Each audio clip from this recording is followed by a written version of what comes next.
Dernier coup de marteau sur la charpente de cette habitation, un pavillon en construction dans un nouveau lotissement, tout ce qu'il y a de plus banal, sauf que ce bâtiment va se distinguer de tous les autres. Il respectera des normes de construction beaucoup plus exigeantes, la réglementation thermique 2012. La qualité d'un bâti, c'est l'isolation des sols, des murs et des plafonds. Le sol, on travaille avant avec un polystyrène. Aujourd'hui, on travaille avec du polyuréthane. C'est une technique qui permet d'avoir encore plus d'air statique dans une épaisseur donnée, donc beaucoup plus isolant.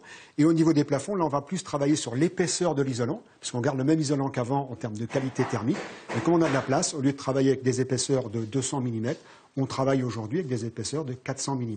Objectif de la RT 2012, réduire la consommation énergétique des habitations par 3 ou 4 par rapport aux maisons construites avec les normes précédentes.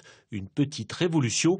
Voici la première maison de la région qui respecte ces nouvelles normes. 138 mètres carrés sur 2 étages. Sa facture énergétique ne s'élèvera qu'à 600 € par an, grâce à son isolation bien sûr, mais aussi à un concentré de technologie. Là, on est au cœur du système équipement de la maison, c'est-à-dire ce qui va générer les coûts de consommation les plus bas possibles.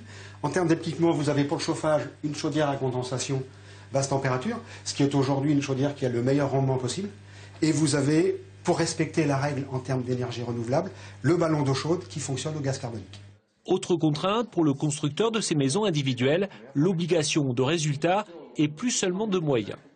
L'acheteur, lorsqu'il prendra possession de sa maison et qu'il vivra dans sa maison, s'il venait à se rendre compte que la facture énergétique promise au départ n'est pas respectée et est nettement supérieure, pourra faire valoir ses droits et se retourner contre nous.